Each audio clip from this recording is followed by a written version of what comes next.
We're getting set to level Brody's third axis, using this Hamskea third axis level to do that. It's the Hamskea Gen 2 Pro third axis level. It's got this aiming reference. So what we're going to do is we're going to mount that on a vertical, the vertical slider rail of his bow sight. Tighten that down. So the third axis is kind of like the pivot point of the sight housing back towards you and away from you, kind of like a door hinging. The reason why the third axis is a bit different than the first and the second axis is you need to set the third axis at full draw.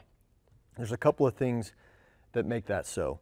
One, you as an archer will always impart some degree of torque to the bow, whether it be a small amount or a large amount, and you need to take that into account in setting the third axis at full draw because of simply the bow pivoting in your hand.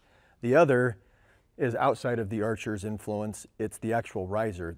The riser of a bow will actually torque to some small degree in the third axis direction of the bow sight, in the third axis pivot rotation of the bow sight.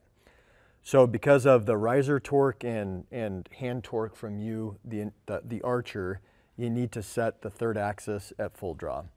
So to kind of illustrate that, you can imagine so here my hand is more or less flush or parallel to the string and to me. But to really exaggerate this, if it's not, now you can see the fingers are pointing back at me. So my bubble level may still on flat ground read level, but as soon as I start to shoot steep up hills, you can start to see that my fingers are now up. So that means that the high point of the bubble, your bubble level is going to bias to the left here because that's on the high end. That's going to cause you to artificially cant your bow to bring that down. So you're going to artificially cant your bow, and that's going to make you miss on steep shots. So that's the reason why you need to set the full the third axis is for steep shots, so that you don't artificially cant your bow, thinking that you're bringing your bubble level back to alignment, but you're just getting a false reading. Now we're gonna have Brody draw his bow, but first to explain how we're going to accomplish that.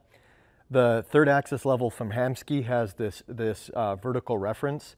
So what we're going to do is we've hung a plumb bob with this nice bright D-loop material that we're going to use as a reference. So we're going to use this vertical pin in the third axis level. We're going to align the tip of this and the tip of this along the plumb bob here. Then Brody's going to come back to full draw. He's going to align this point and this point with the rope here, and then he's going to tilt his bow. If he sees that with these pins aligned to the plumb bob over here, that the bubble is no longer level, that means that his third axis needs adjustment. So we're going to have Brody do this and see how we need to adjust the third axis. Okay, ready? So you know what you're doing? Tell you. Yeah, you're going to tell me. You're going to tell me if it. Honestly, I never remember which way we have to, because it's always different on every site. Mm-hmm. So it's literally just trial and error. The first time we'll make an adjustment if it got worse. I'm just telling you if the bubble is going right or left. Yeah. Okay, ready? Gotta clear my throat to draw my bow. Go as steep as you can. So Brody's going to align these pins with the vertical plumb. He's going to tell me, so it's looking like you level? Yep. Is the pins on the rope? Mm-hmm. It's pretty close. Yeah, it is. So I like to do this a couple of times. So we'll let him. It feels like.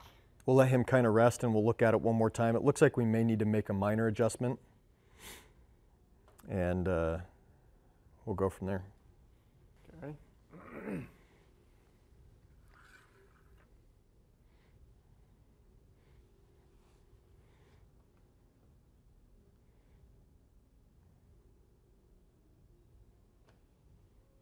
You level? Tell me when you're level. Level.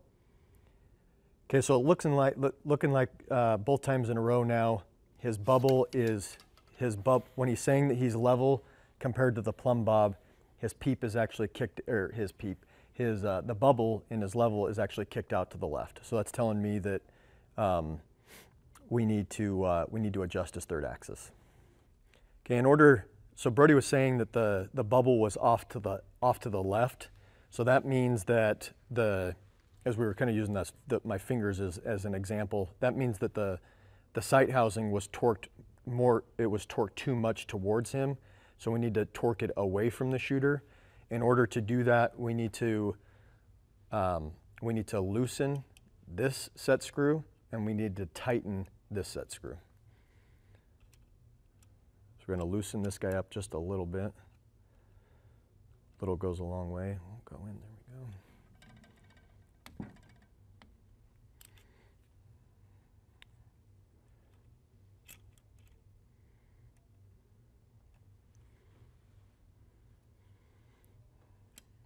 You can see the curvature here.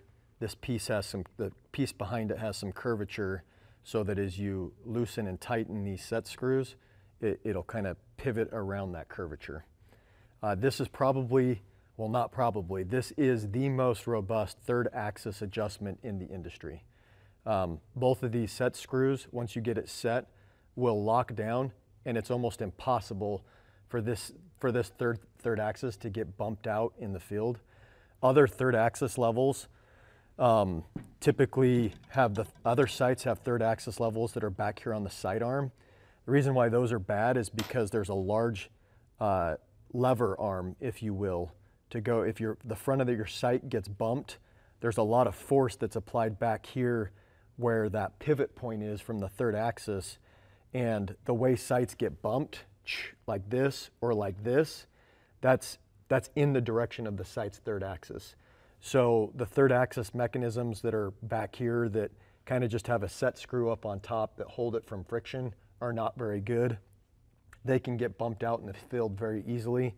It's happened to me on a number of sites.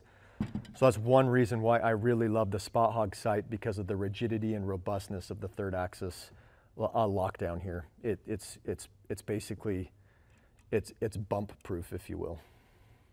So now that we've made that just small adjustment, we're going to have Brody draw this again, and we'll compare to the plumb bob.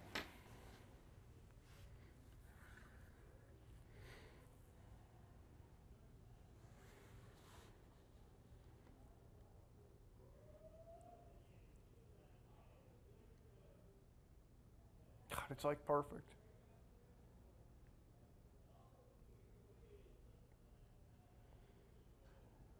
It's like perfect. Did we hit it first try? Yeah, it's like perfect. When I could get it on there, when I got it on there, it's like, that's when it's the best, when I turn off a little bit. When the pin is on the plumb bob, your level is now perfect. Yeah, because when I want to naturally kind of torque out like this, and when it comes back to being perfect on that plumb bob, that bubble is right perfect. Okay, we're good to go then. So typically I've got a lot of experience in adjusting these. So I kind of figured we weren't even a full bubble out, so it just took a minor adjustment. So it was set pretty good from the factory. Typically, if you may have to go a couple of iterations going back and forth to get that set. Here we were able to just tackle it in one. But we're going to go back, and now that that's set and taken care of, we're just going to make sure that both of these set screws are tight, so that, like I said, it doesn't get bumped out in the field. It's really important that you do that, because the sight gets bumped in that third axis kind of direction, so that pivot point can get bumped out if you don't lock things down. But again, it's the most robust third axis lockdown I've seen of any bow sight in the industry. Okay, so one last important thing about the third axis is you kind of want to do it after a large amount of the bow has already been set up. We've leveled the second axis, we've got his quiver on, we got the stabilizers, we got his timing, we got the poundage where he wants it.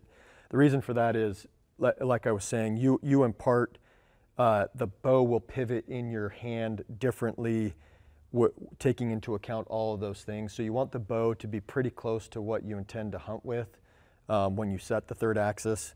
So that's why it was kind of one of the last steps in our setup process. Okay, so a couple of things here before we start. So we have this temporary D-loop. As you can see, we've moved this between the bear shaft through paper and then our bear shaft at 20 yards out on the practice field. We've moved this up and down quite a bit, so that's the reason why I don't like to tie knock sets at this point. We've got the peep in, and you can see right now we've also paid attention to getting this peep to come. We know how the D-loop needs to be positioned, and we've oriented and put twists into the string as necessary to get this peep to come back or straight at full draw. So we've got that alignment all done. So we're going to now mark things up. I'm going to mark this D-loop with this, my friend, the silver Sharpie, where we need to tie the knock sets. I'm also going to mark here on the peep where, just so we know nothing gets moved exactly where he wanted it before we start cutting things off. Again, we got the orientation of the D-loop and the peep exactly right. So that's an important step to do before, so that you know that the orientation's good, and once you get it set, and you can crimp it down so that nothing moves. Then we're going to cut off the D-loop now, being very careful not to cut the serving.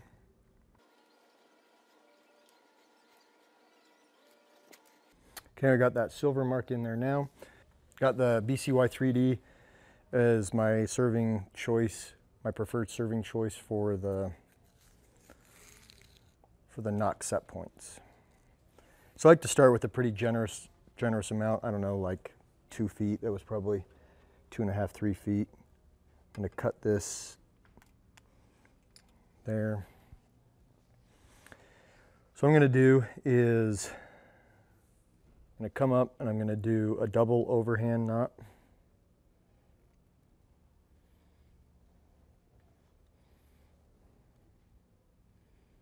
So there's two consecutive overhand knots.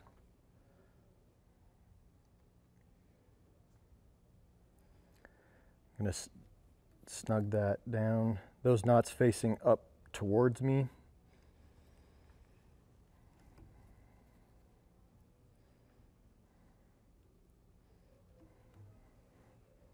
Just making sure it's perfectly on that silver mark that I made. It is, so I'll snug those down, pull it tight, snug them down. I've got the bow just lightly in the press. It's not really compressing, but it's in there good enough that I can put some downward force without fear of the bow coming out. Then I'm going to do a set, the same knot, 2 overhand knots underneath. 1, 2. It's going to stack this way.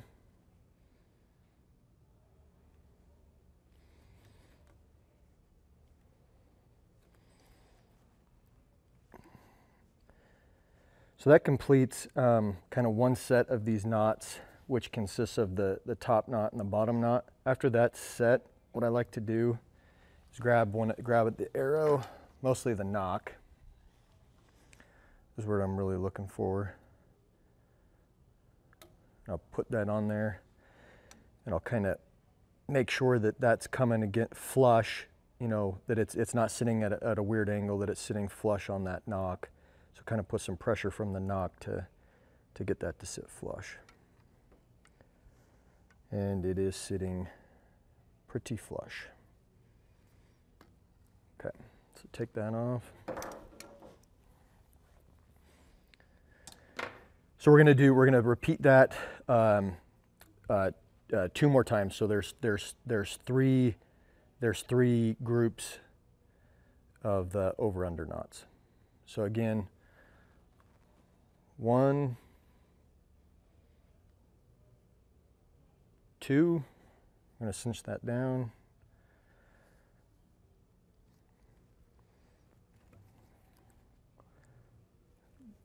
Tightening this down.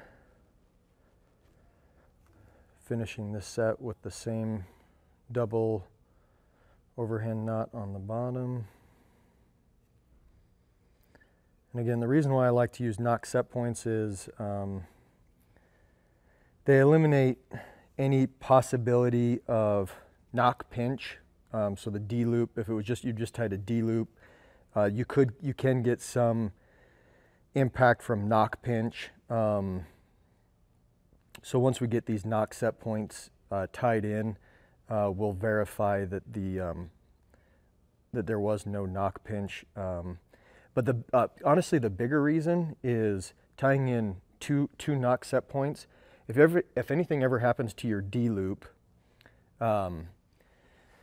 with 2 knock set points, you can replace the D loop as often as you want, and these knock set points preserve the exact knocking point, so that you can change that out regularly. I change my D loops out, honestly, probably sooner than I need to. If it shows any sign of wear, I just change it out, and that's an easy process because I've got the knock set points. So I just completed the second stack of these. Now I'm going to do one more. So 1, 2. This one, keeping in mind on how I'm going to finish this knot, I'm not going to snug this one up quite so tight up against the previous knots, and I'll explain why in a bit. I'm still going to snug it down tight to the string, but I'm not going to snug it up tight to those previous knots. I'm trying to leave a tiny little gap, and I'll explain why in just a second.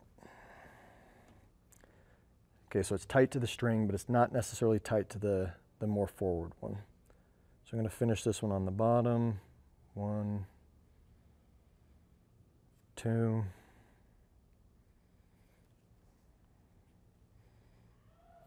Okay.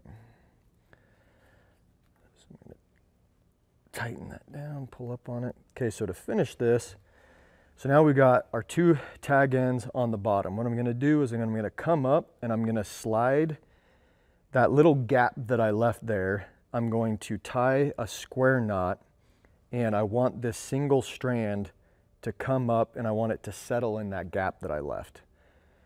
So I'm going to go left over right. So just a single knot that time. I'm going to settle it right down in that little bit of a gap that I left. Pushing it down. And this one I'm just going to set really, really, really hard. And it's settled right in that gap that I left just great. And I'm going to complete the square knot. So I did left over right, now I'm right over left. I'm going to cinch that down.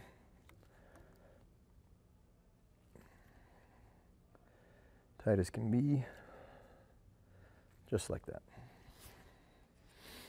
Cut the tag end with about a centimeter's worth sticking out that will burn on both sides. Okay. Okay, as I mentioned before, it's just important that you're burning so the flame is up. You don't want anything, you don't want any of the string, you don't want to burn with the tag end down. You always want to burn with the tag end up.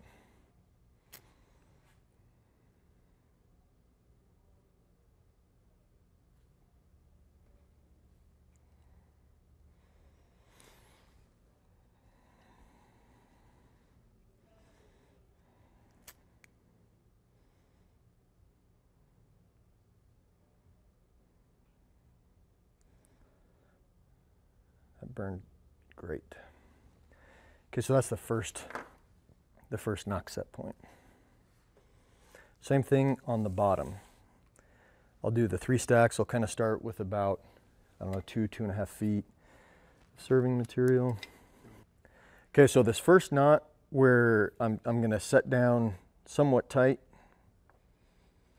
And then I'm going to take the knock real quick, and I'm going to, so what I like to see is I like to snug that knot up, this bottom knot on the bottom side, so it's flush up against the knock, and then I'll take the knock and I'll push it so that I have about 1 to 1.5 the diameter of the servings. You can kind of see each individual serving if you're up close.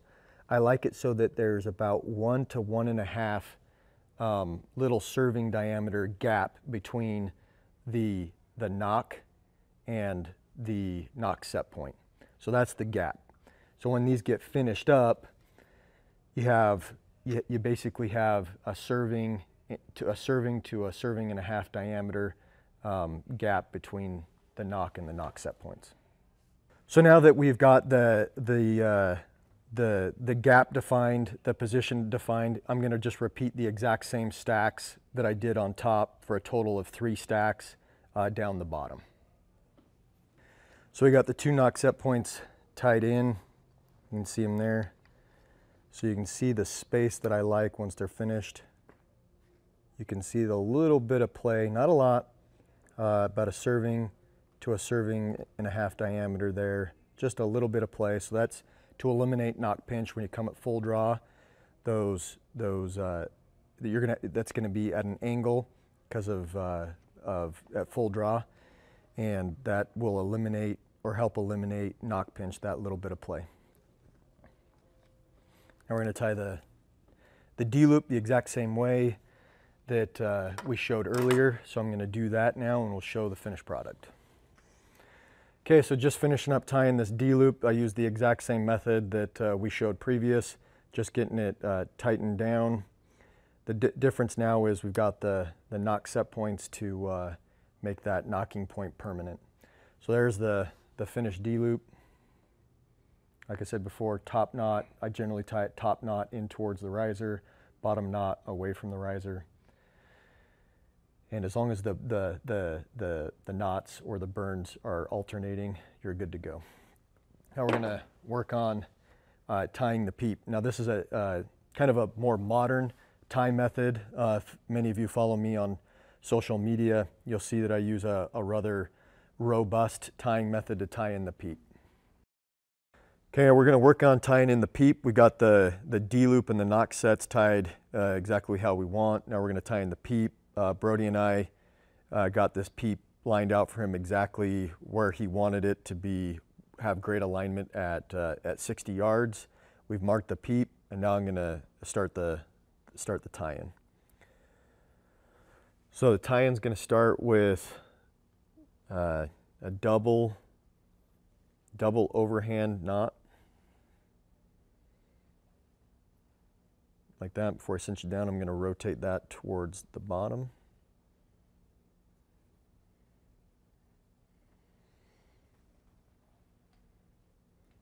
Just like that. I'm gonna cut another piece of generous, I don't know, 2 to 3 feet of the BCY 3D material.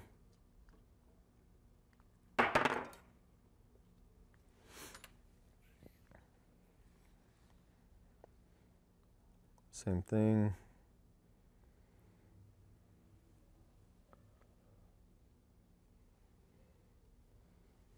Double overhand knot.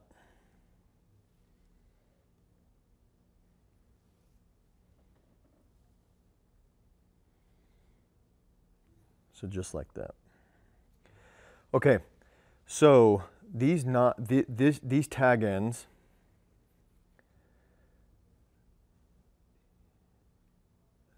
these top tag ends here, the ones that are the more left, I should say, they're actually we're going to run a series of knots down the right side of this. So what I've done is I've positioned, so we've got 2 pieces of rope that are wrapping around the peep here.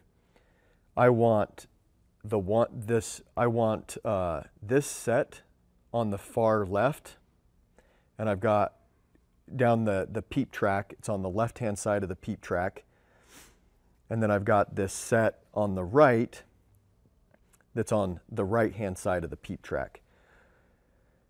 So what I'm going to do here is these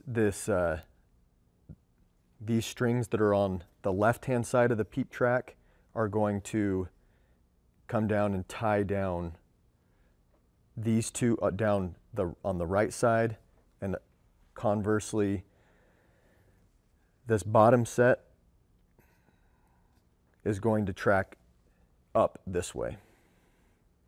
So what we're going to do is I'm going to finish tying these down.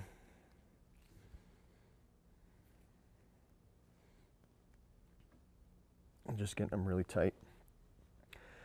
What I'm going to do is, since I'm coming from the top with these two, I'm coming from the top, so I'm always going to go from the bottom up. So I'm going to tie a bunch of half hitches like that. And since I'm coming from the top, I'm going from the top to the bottom like that. This one, since I'm coming from the bottom on this set, I'm going to start from the top down. Show what a half hitch is. That's the half hitch. So you go around and loop it back. So just like that, I'm going to do the same thing on this other side. Half hitch, I go down,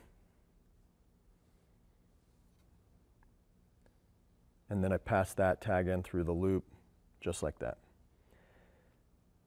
I'm not tightening those down yet, I'm just getting them all ready. And again, the ones on the left-hand side are going to go to the right-hand side, and the ones on the bottom that are on the right-hand side of the peep track are going to tie up on the left-hand side of the string bundle. And again, since I'm going pulling from the bottom, I'm going to start in the top like that. So now that I've got those knots set all the way around, I'm going to come back to my side here, and I'm going to start to pull on both of those evenly so the peep doesn't move. It's important that you tie these and you put consistent pressure so that you don't force the peep to move. So what I've done is, because the line, both the tag ends that were on the left-hand side of the peep track are going to pull against the right-hand side of the string. So we're kind of pulling things together when I do that.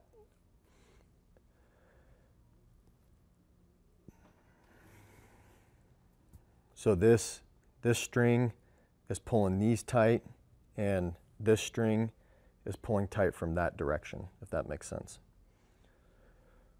I'm going to do the same thing now over here.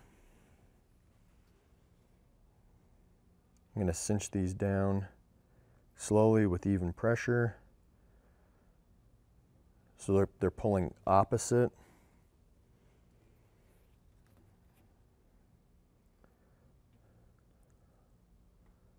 Like that. That peep didn't move. I'm looking at the marks that we made before.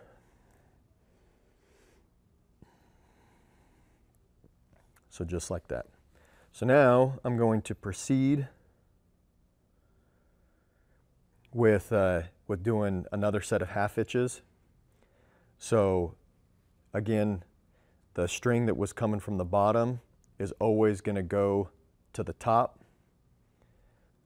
And every time I'm working here on the left-hand side, I'm going to come in it from, the half hitch is going to come in from the top down like that.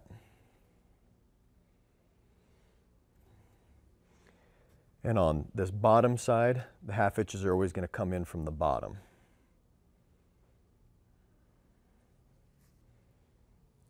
Like that.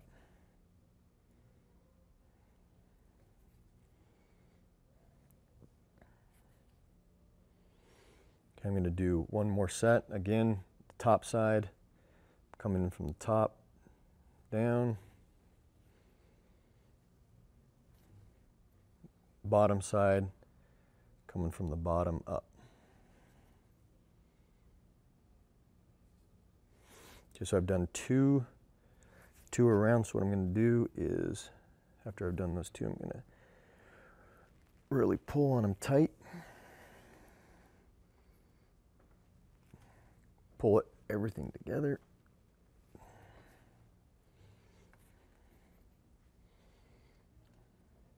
Everything looks tight. So now I'm going to do those same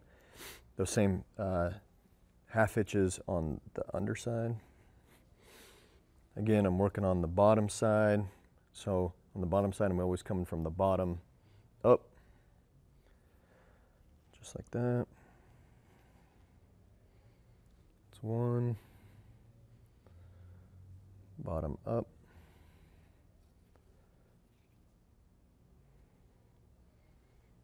Two. This one is coming from the top down.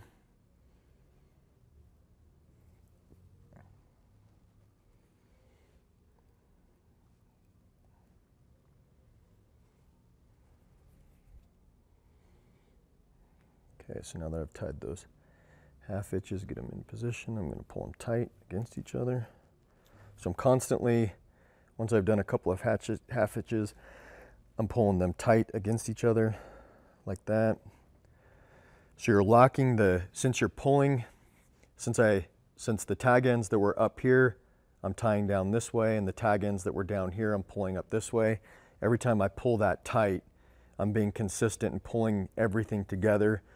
So by the time I get done with this, everything has been pulled tight right here, you know, forces opposite of one another. So it really forces this to be tight right around the peep. So I'm going to continue that process of a couple of half hitches all the way around. We're probably going to speed this up.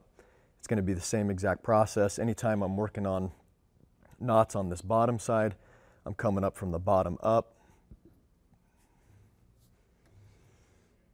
And anytime I'm working on knots on this top side, I'm going to come from the top down. So I'm going to speed this up. We're going to get a bunch of these knots tied.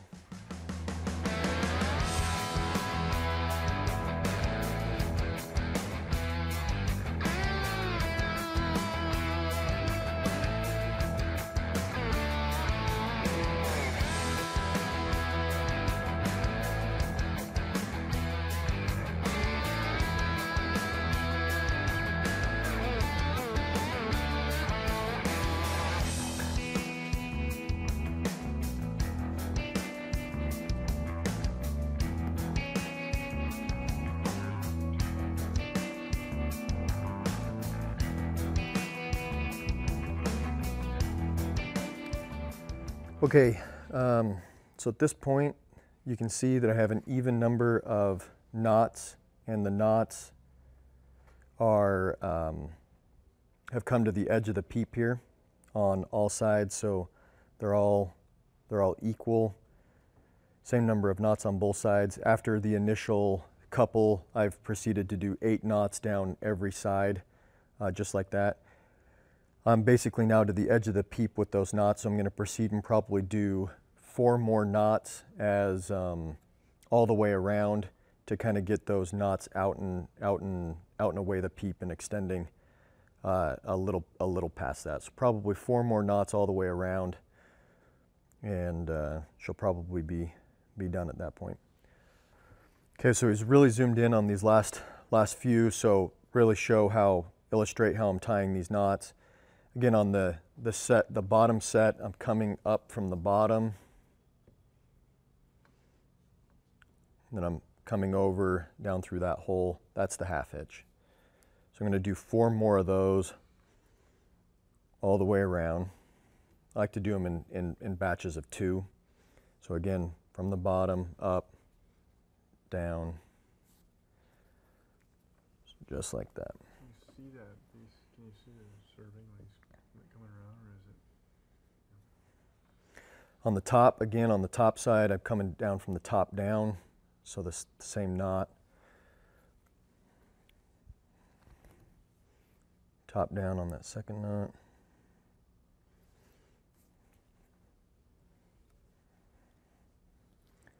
And I'm gonna, like I said, I do them in bunches of 2, and then I I pull everything tight like that.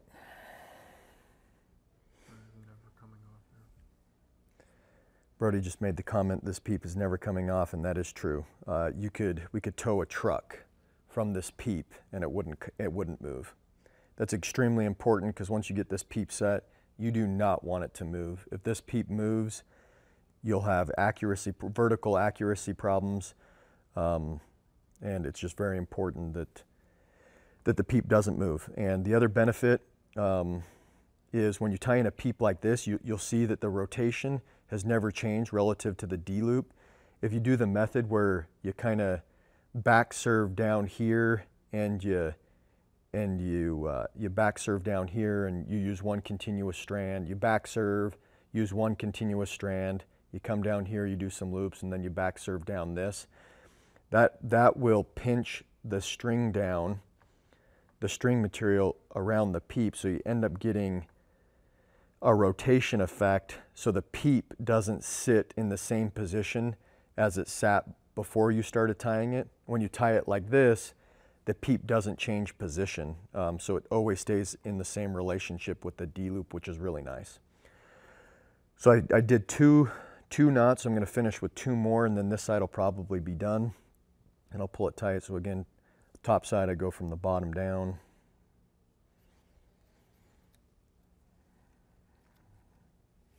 Pulling those tight.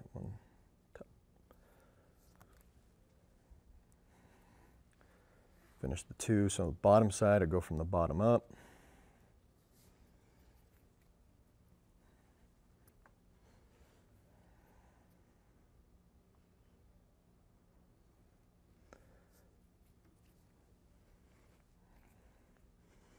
That side's pretty much done. I'm going to pull everything nice and tight one more time.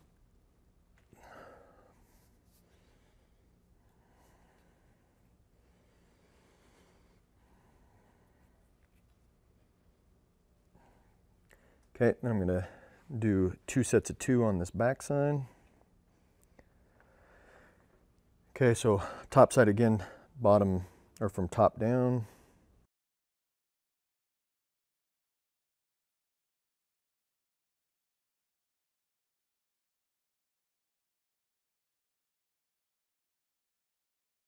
Now you can see, as long as I kept my count, which it looks like I did, that we have an even number of knots, and you get this, if you can see it, you get this really nice spiral, kind of twisting spiral look. It's pretty aesthetic when you've done the knots right. And that's essentially it. I like to take it. This is a really big peep, but I do like to run these knots to the point where you get them out and off the peep, like I've shown here. So now we're going to work on finishing this.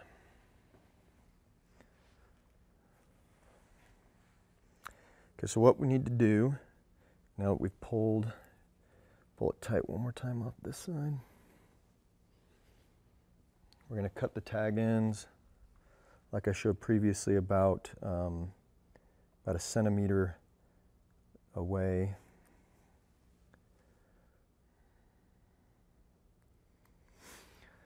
So one thing that I like to do here is, since we are so close to string material here, before I burn them, just maybe out of paranoia, I like to take some of this serving that I just cut off, and I like to kind of wrap it around the string so that when I burn that tag end, I don't accidentally burn the string. So this just kind of gives me some serving material to protect it.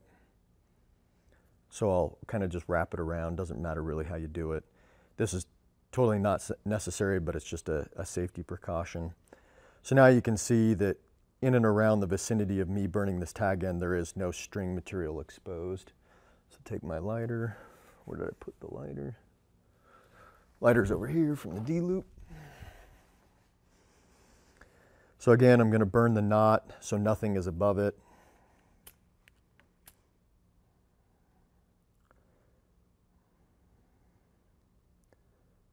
And I've got that serving material right there to protect the bare string. Touch that down just like that. Now I can pull this string material, that extra serving material free, and that's that knot finished. We'll do the same thing down here. Same exact process on finishing all 4 of these.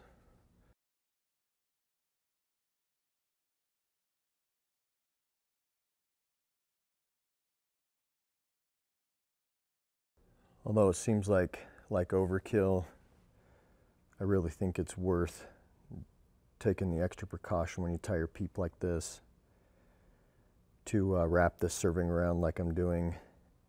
You really don't want to burn your string, I'll promise you that.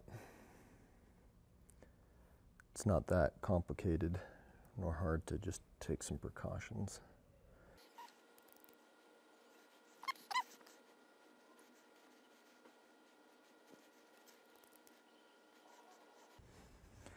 You can see with that flame getting fairly close, since the serving kind of ends abruptly next to the string, you can see why it's important to get that protected. But that's the finished peep. That came out really, really clean. And as I said before, oftentimes when you're tying a peep and you're using that back serve method and you pinch this down, oftentimes it'll make the peep artificially rotate. And then you got to kind of mess with this D loop to try to get that peep back in alignment when you come back to full draw. This method not only holds the peep tighter, you could literally, I mean, your peep isn't, I have no qualms with sitting here doing this. That peep is not going to move. We could tow Brody's truck with this peep and it's not going to move. And you can see the alignment stayed exactly the same between the D loop and the peep. As I mentioned before, it's critical that that peep doesn't move in the field, and I think this is by far the most robust way to tie in that peep.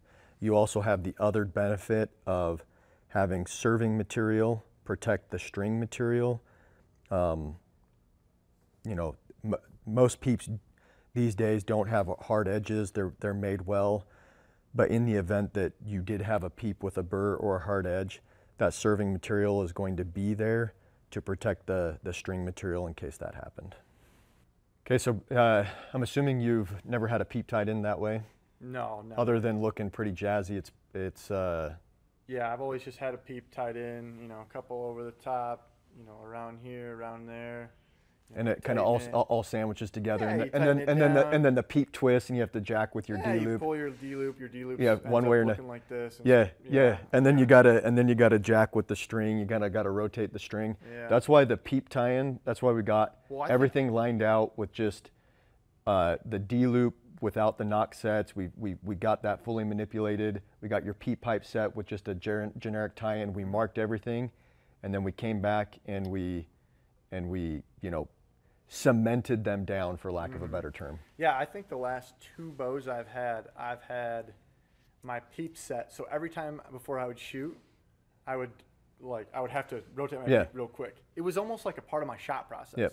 Yep. I'd grab, if you looked at it, it had like grease on it, and it was so worn out from me touching it every single time I shot, because I twisted it a little bit. That's why the order of operation that we did here really mattered. That's why I don't like to tie knock sets in the beginning. I like to just tie a D loop that I can play with. That's why we tied the peep in and got the peep height right. That's why we went out to the range and got you dialed out to 60, so we know where to sight that in at. Now when you draw this back, you're done. We don't have to jack with the D loop. And that peep just isn't gonna move. So that's why that order of operation is fairly important. It's kind of a little bit of a drag, takes a little bit more time to go to the range, make sure you're sighted in at 60, come back, but I think it's worth the effort. Absolutely. So one last thing to point out, the tune since we tuned the bow without knock set points the first time, the tune is going to be extremely close, but it probably will shift a little bit. So you'll just go through, at this point, you probably don't need to shoot through paper since that's just getting you close anyway. What I would do from here on out is I'd go back to the range and I'd do that bare shaft and fletched tune process that we walked through. You could do it at 20 yards, then back up to 30 or 40 if you feel like it. But in my experience, if you can get a bare shaft to hit with your fletched arrow at 20 yards, you're going to have no problem with broadheads, just like we saw earlier this evening. Absolutely. Cool. All that's left is to go really get it dialed in and go shoot. Yeah, go shoot. Get this thing cranked out to 100, 120, whatever you feel comfortable. And yeah, let's go shoot. Thank you. Yeah, thank you. Thank you, James, for coming down here and setting my brand new RX-7 Ultra up. Yeah, I hope you learned a few things. Yeah. Yeah. It's a great bow. I think you're going to love it. My favorite bow I've ever shot, so I'm glad you got back onto the Hoyt bandwagon with, and it's an amazing bow. And when you come up and hunt the extended in November and your hand's super cold, it's not like hunting in January down here. When you're up there and your hand's super cold, you're really going to appreciate the carbon. That's right. That's right. And warm to the touch. Packing it around a little bit. Yeah, much lighter. Lighter. Yeah. My peep's not going to slide around when I lash it on there real quick because I'm mad I just blew a stock. Yeah, that's a good point. When your bow's on and off your backpack, your peep can get caught up under. Busting through brush. Yeah, exactly. Everything's going to stay right there. Cool. A bow. A bow is stuck.